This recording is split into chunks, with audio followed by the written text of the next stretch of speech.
Carter Bryant. Good evening, good sir. How was Las Vegas? Man, it was the most intense energy before a game since January 13, 2020. Like I didn't expect that. I thought it was going to be, your typical season opener, LSU fans excited, but the partying, everything was just amazing. They had that shot contest at the little shopping center outside the stadium. But Blake, it is a nightmare getting out of games and going to do a live stream. And that was the biggest nightmare ever, leaving a game. So I know a lot of your viewers and a lot of my viewers went to the game. So that made it a lot worse after losing a game, which is why my background is red, because you made a bet with the devil. No, I'm just boiling inside that LSU has lost another season opener. And a lot of what you're saying is true. Like it was a really, really, really tough game schematically, in particular in the fourth quarter, where LSU crumbled. I mean, that's basically it. And look, there are so many different things you could point to where, well, we should have taken the field goal to start things off. Well, Blake, you played the game, obviously. In these close, tight games, this game was going to be close whether or not you made that field goal at the beginning. You've just got to be able to find ways to make plays when the game is on the line. And LSU just quite simply didn't do enough of that in the second half. And look, USC, one thing I was saying, this is why I'm still very bullish on LSU moving forward, Blake. USC made a lot of difficult plays. It's not as if LSU just blew a bunch of coverages and guys were just running wide open. A lot of the touchdowns and plays that they made were that of high difficulty. Now, did LSU defensively make things easy on them? Yeah. Did LSU offensively make things easy on them? Absolutely. But it wasn't to the point where USC was given this game, if you get what I'm saying. So USC went out there and won the game, but LSU should have done enough to win this game.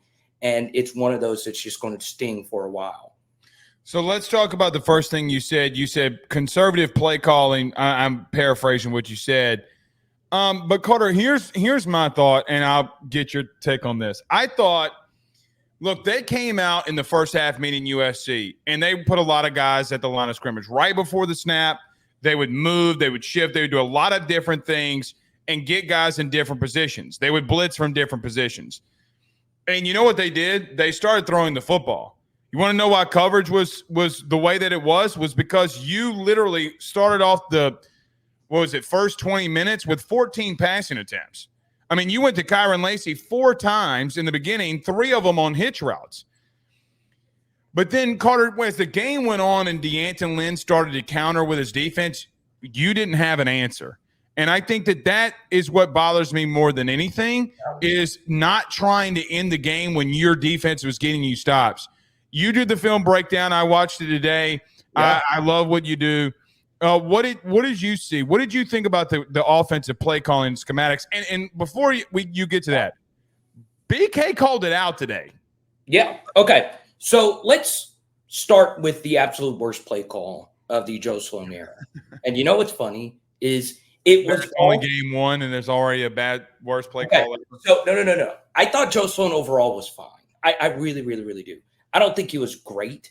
It was clear though, and I brought this up on your show leading in, that Lincoln Riley is an elite play caller. And I don't think anyone at this point would have Joe Sloan a top 5 play caller in the SEC. So there was a gap there, and you saw it particularly in the fourth quarter where Lincoln called some absolute dime of play calls where, and Blake, I'm a big Blake Baker guy. There was a few things on the rewatch that I thought was a lot worse than I initially thought, but overall Baker did a really good job. We'll get into the good things here in a second. But the worst play call I've seen in a very long time was the 3rd and 1 run to the left side. And the reason why this was so bad, Blake, is Joe Sloan was in the press box for when LSU tried to do this exact thing versus Georgia a few years ago, right? This was in the SEC championship game. Yeah, that's right. Okay. And it wasn't a big deal. We kind of forgot about it because, Georgia was kicking our ass and it was the nuss snaps.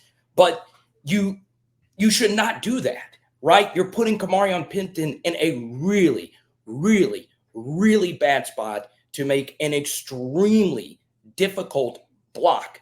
And that allowed USC to tee off. And the reason why that play call is so bad, Blake, is, number one, you sat next to Mike Denbrock and saw him make that call. And it might have been Brian Kelly who made that call. Once again, BK could have told Sloan, this is what I want to do on this play. So I'm not going to fully light into Joe Sloan.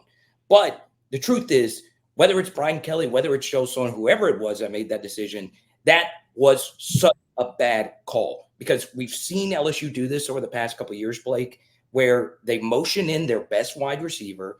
Why are we putting Kyren Lacy inside on that play? That lets USC know they're for sure not throwing the football.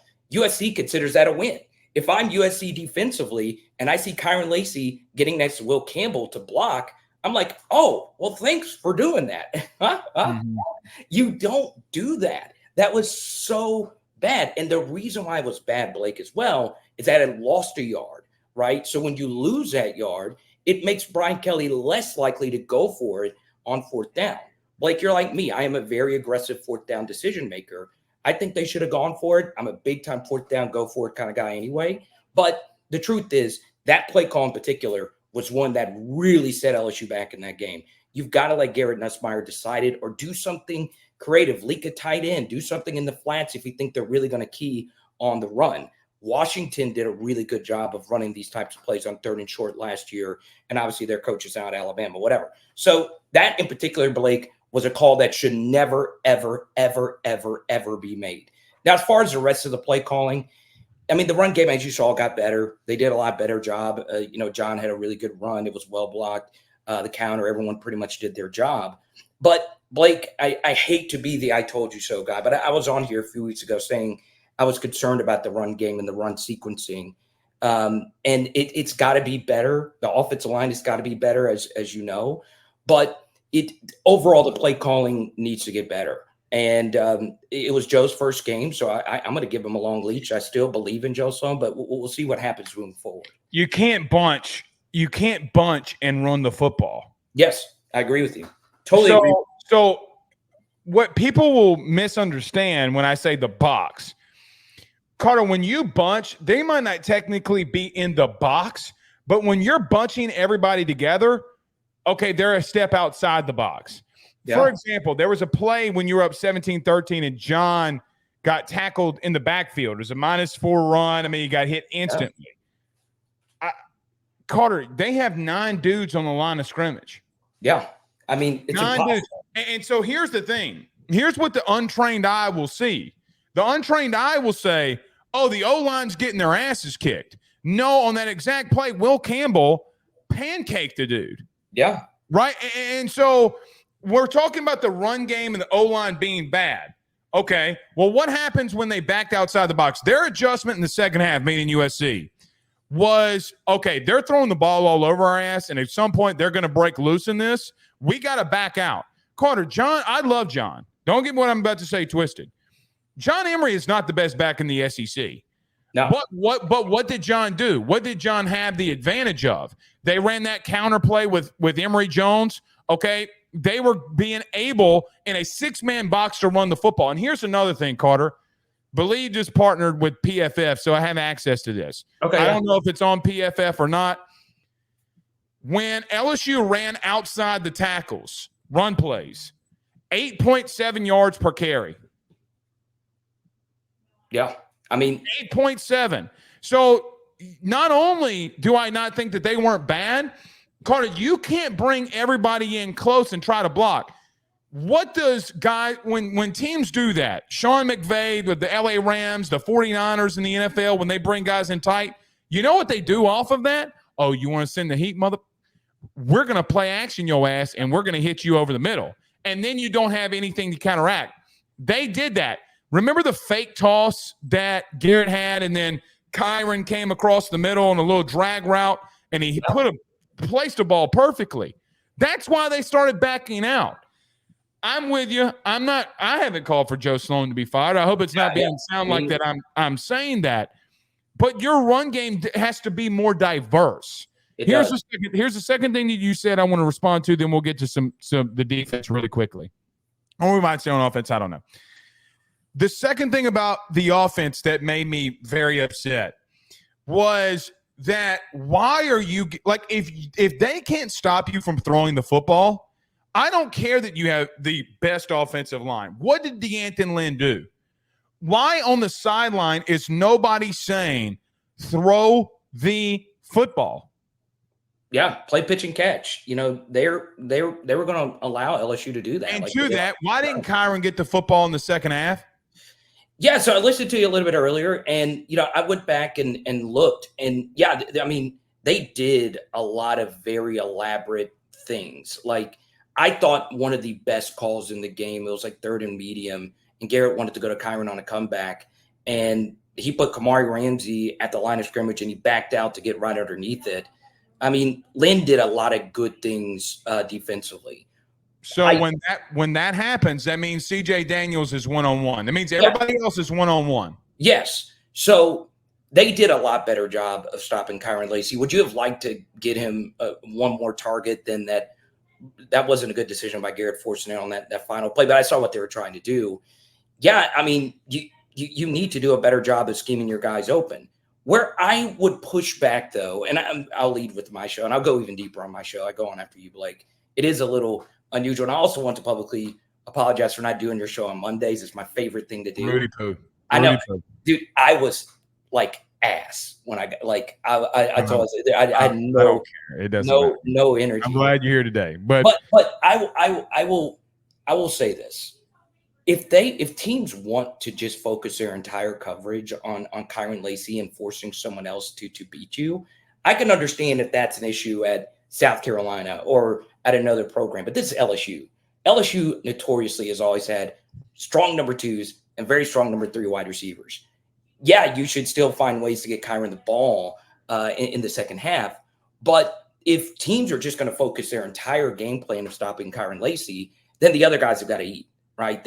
We've got to find ways to get CJ more involved. I thought Daniels did a lot of things. I know a lot of people see 3 catches, 19 yards. He did a good job getting other people open, and he did a good job doing a lot of things that Chris Hilton would have done for you if he was healthy. And Aaron Anderson, I thought, had a fine game. I don't think it was spectacular by any stretch of the imagination. You don't think it was a breakout game like Brian Kelly said? I thought it was an okay game. I really do. But a lot of this stuff was, wide open stuff, right? I don't think it was anything extraordinary, if that makes sense. So I think all those things can be true. But overall, LSU sequencing just as an entire offense needs to get better. And by sequencing, it's not any individual play. I know I just destroyed Joe Sloan for the 3rd down play, but the 1st down play wasn't great either. Like it's all of those things mixed together where LSU needs to get better. Let's move to the defense. 8 of the 11 drives they had, Carter, they either got stops or held them to field goals. If you would have told me going into that game, I would tell you that we're blowing them out. Yeah, I thought defensively, the first thing, Blake, is I understand I've been a big Blake Baker supporter. I've not only on the show, but everywhere. The only thing that I felt LSU struggled with was their prowler package. They were very disorganized, disassembled in those situations. Guys were covering the same areas of the field. It was strange, those reps. But overall, when you take a look at the starting LSU defense, Blake, it is a bunch of 3 stars and transfers and guys that have jumped from place to place. And man, the fact that you were able to keep up with the USC offense that has a lot of blue chip guys was really impressive, right? Mm-hmm. Yeah, you got some luck go your way when he missed the field goal. But the truth is, Blake, is all the turnover luck went to USC's favor. Blake Baker should have had a lot of turnovers go his way when the ball was batted up to Ponchatoula. 4th down. I mean, if he picks it off, it doesn't matter. Still a turnover on downs. Right. But you would have slightly better field position in that spot. And what I'm talking about is actually the other play where Savion Jones almost made an amazing diving interception.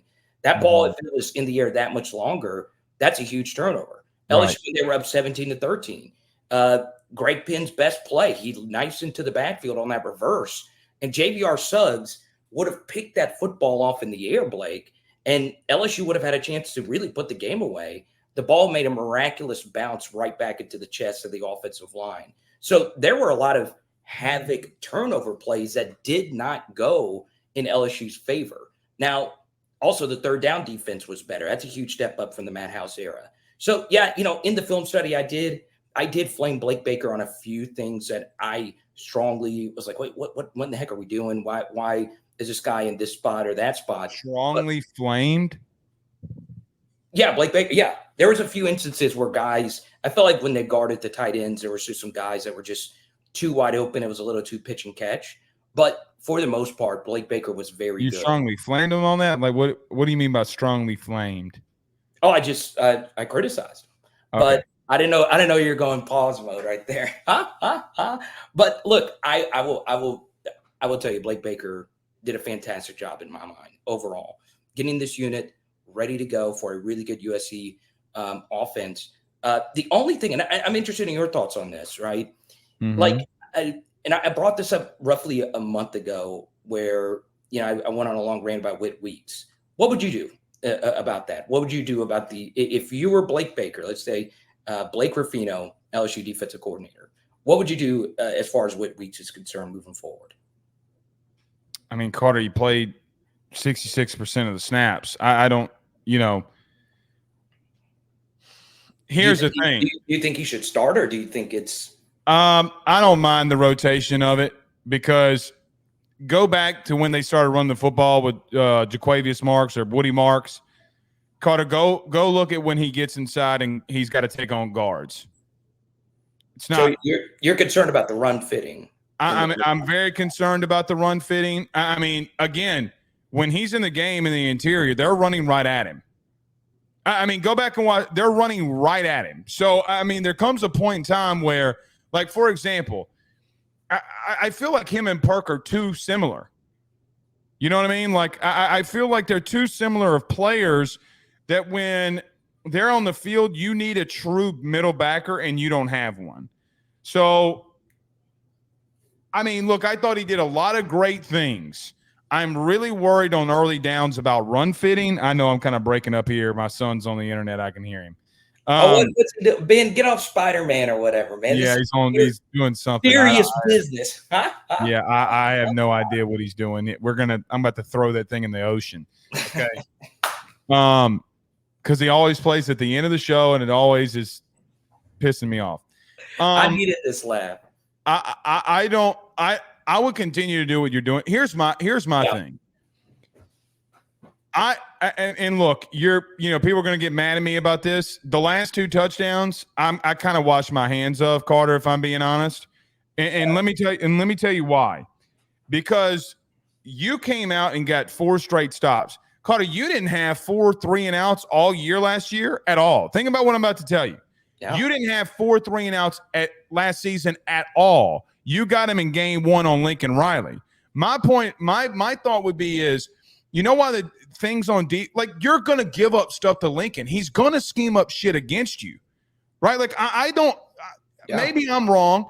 I don't mind giving up yardage and plays, because I know it's like they're good too, man.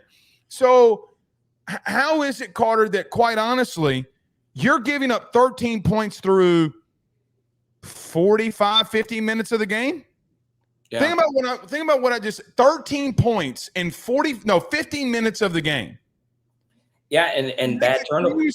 They're continuously getting you stops. And we got, look, I said this last night. I like Will Blackwell. I don't mean this in any kind of a wrong way, okay? What in the Rudy Poo is he talking about? I didn't see what Blackwell says. I know. He's claiming that the defense lost him the football game. He's arguing with me, and I'm like, what in the flying fuck are we talking about? Yeah, I don't see it that way either.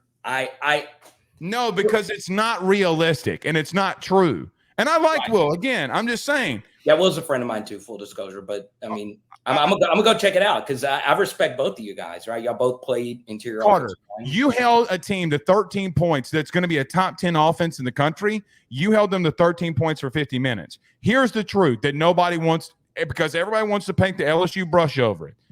You lost because 2 things. You can't criticize Gary Nussmeier. Nobody's going to allow you to do that. He's got to know to force the ball down the field at some point too. He's got to know on second down, you know what, man, if this guy's got, if CJ's got one-on-one coverage, I'm going to throw that bitch. I mean, you listen to guys like Burrow and Favre and Mahomes. What do? I got to force my guy the ball and let him go make a play. So there are conservative things offensively. There are lack of killer instinct. Carter, I don't know, man. I don't know. No, you do though. Look. Let me share a few things here where LSU obviously took a major step forward. Okay, Savion Jones was special. He was special in that game. Very special. That was definitely one of the best defensive end performances I've seen from an LSU Tiger in a while. Honestly, I mean, he really was that spectacular. He was special like that all during camp. Nobody wanted to listen. Yeah, I mean, once I started getting intel like from media that were at camp like you, and then I had a player say, "Hey, Carter, even when the media is not there, he's starting to beat Will Campbell here, beat Emory Jones here a few times." Mm-hmm. I'm like, okay, that's something. Like that's really hard to do. Those guys are pros, right? And God, he was so damn good in this game. He almost he was my highest graded player. So look, that was obviously really good. Obviously on the Whit Weeks thing, I'm fine with keeping the linebacker rotation as is because you don't want to bail on it like you did the Florida State game last year and just change everything after just one game. But like I told you like a month ago, I just think Whit Weeks is just so spectacular. I think when the finished product is all put together, he will be one of the best linebackers ever at LSU. Here's the I'm not going to go there yet. No, here's the thing about your tight end thing. So there's the only thing that I disagreed with you on your film breakdown. Let's hear it. The McCree kid, when he would kind of do a little delay and kind of go along the hash mark, okay, Greg, if you notice, every time Greg Penn was coming down to defend the run, right, that safety, Allen, and this is why BK talked about this, Allen's got to come down and take the tight end because then you have a free safety over the middle of the field, right? So they were pushing in. So Greg comes down. You have a tight end release. You have a safety going back. The strong safety's got to come down and protect that. That's on Jordan Allen. Okay? So you're talking about the back shoulder throw early or which the back? Well, that too. The back shoulder throw, I mean, that's just a great catch if you're talking about the Kyren Hudson. But multiple ones that every play that they got to the McCree kid, damn near, was right along the hash, okay? And they would do a little delay with him, RPO delay, and they'd hit it over the middle, right? The safety's got to come down because you got Jordan Gilbert that's just sprinting in the middle of the field. Greg comes down to take down the RPO. So what do we do as fans? We look at it and say, oh, shit, Greg Penn ain't doing his read right. No, fuck no. Jordan Allen's got to come his ass down. And you know what? That is why I thought when they went to Deshaun McBride, and if you notice when they ran it, okay? They ran that same exact play and went after Deshaun McBride, and he did exactly what he needed to do. Deshaun Spears, excuse me. Exactly what he needed to do. All I'm going to say is this week going forward, okay, I'm playing multiple safeties. I'm rotating with the ones multiple safeties. I think that if you clean that up, because I thought Greg had the right read on the RPO. You know how I feel like I know this. Last thing here for you. Go watch Saban talk about the RPO game. You know what Blake Baker did? Exactly what Saban does on RPO plays. Yeah, backer comes down, safety comes down, okay, to defend the inside receiver or the inside tight end. Yeah. So send me which play in particular you disagree. Okay. But one more thing. My bad. And this was something it was all 5 catches, Carter. All 5 of those catches. I'm gonna go back and rewatch all of them. Full disclosure, the funniest thing about this film study, that was the hardest one I've ever had to do because I filmed the final portion of it in an airplane, which was, and I was on Spirit Airlines, so it was like double trouble. I was fearing for my life. But like it's really hard to do the film study like right after the game because it does take multiple rewatches. I wasn't able to do like my normal rewatch or whatever, and that was fine. I enjoyed being there. What I would also say is, I felt LSU's defensive tackle play was fine. Gio Paez, stand up, big dog. Yeah, I honestly thought it was fine. So I give them a lot of Fine. credit. I thought it was fine to very good, honestly. But Oh, okay. Shit. Yeah, it was. I also think Hey, Gio Paez had more plays against USC than Mason Smith had all year last year. I won't go that far because Name them. Name a time that Mason Smith was in the backfield tackling ball carriers for a tackle for loss in the run game last year. Name one. Well, no, I was saying more so in the pass game towards the end. Oh, Of the okay. season. All right. But still, Paez was good. Next thing I would say, though, is I did feel LSU special teams was really good overall. So I give Slade Nagel. I did too. Yeah, Slade Nagel gets a lot of credit. Yeah, Branch had that one long kickoff return, but if Kyren Lacy doesn't do what he does, that never happens. I'm going to be honest with you, Aaron Burrell tackle, but here's the thing. Slade Nagel might have the title. Bob Diaco coaches special teams. Right. So right. Not just Nagel, because it gets into the on-field coaching thing overall. Well, they can do it now. They can do it. It's legal. Remember, they passed a law that all field assistants can have roles. I mean, look, I will tell you this.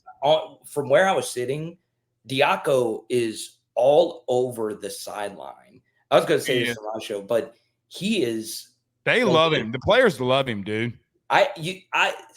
So when I go to the game, Blake, one thing I like to do is I like to see the things that you can't see on like a broadcast copy or even an all 22 copy, right? Because there's some things that the camera doesn't pick up. And I was shocked at how involved Diaco was on everything. And I was like, well, I know he's very involved on special teams, but man, everyone that's involved with that unit, that was really good. The Ramos kick was very impressive to tie the game.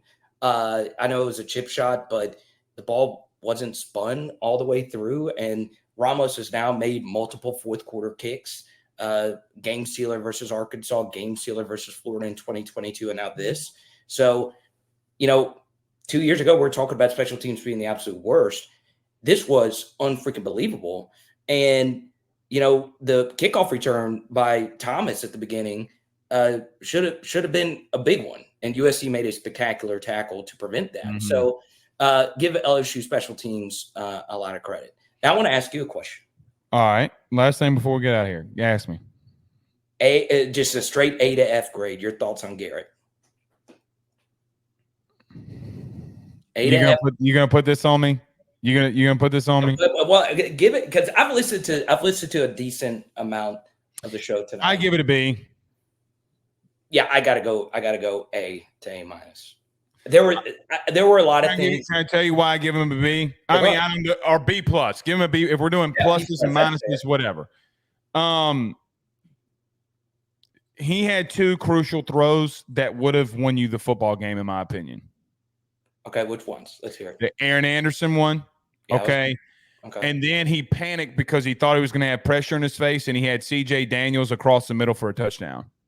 Yeah, on the dig. On the dig. Second quarter, so just to break this down very quickly, okay, you're up 17-13, okay, and you have a little rollout to the right, and Aaron Anderson's in the flat. Nobody is around Aaron Anderson. So at minimum, you're going to get 3, right? Then on 2nd and 6, I think it was, please forgive me, I don't remember this off the top of my head. But Garrett threw a ball away to Kyren Lacy because he thought he was going to get pressure, and he wasn't even close to being touched. And he had a touchdown on C.J. Daniels across the middle on the dig. I think this is what BK was trying to say, and it came out wrong. The reason that he said the thing in the postgame about Miller Moss versus Garrett was Miller did make those plays.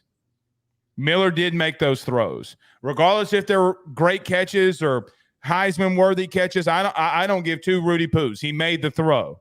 And if you want to go B+, I'll give you B+, but those are two very critical throws. Now, did I think that he was flawless a lot of times? Yes. But here's what I remember as an LSU media guy and LSU fan.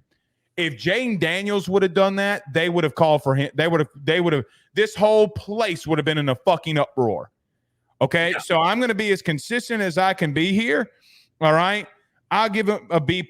I can't go A because you had two critical throws that and more than likely could have won you the football game. Yeah. So when that miss to CJ happened, I actually tweeted it out. I was like, could someone go clip that for me? Because it was kind of hard for me to see from where I was sitting. But I was high enough, but you don't get the same thing as like a replay. And someone. Well, look, I told you about the Believe PFF thing. I mean, they get all 22 copies. The only way that I saw it was because CJ, I have one. Yeah. Right. So yeah, and then Max Toscano tweeted me. He was like, "Yeah, it was open," and that was a ball that Garrett should throw. But like, what makes that difficult is he was jittery. That's the thing, is that he threw the ball away and there was absolutely zero pressure, right? And that's the part that I'm like, okay. And let me defend Garrett here, okay? You legitimately have Joe Sloan in the, I guess, headset. They show the TV copy, and Joe Sloan's chewing him out about checking out of plays. He's like mother effing him, right? Well, you want to know why your quarterback's a little bit jittery? Because your mother effing him on the sideline. Right. Here's one thing I would say is the Aaron Anderson miss was interesting because we all remember Jaden versus Ole Miss. His butthole got so tight you couldn't fit a greased BB in it. Let's call it, like, if we're gonna call spades. Yeah, let's call spades spades. I wasn't going here. You forced my hand on this one. But go on, let's hear it. Yeah.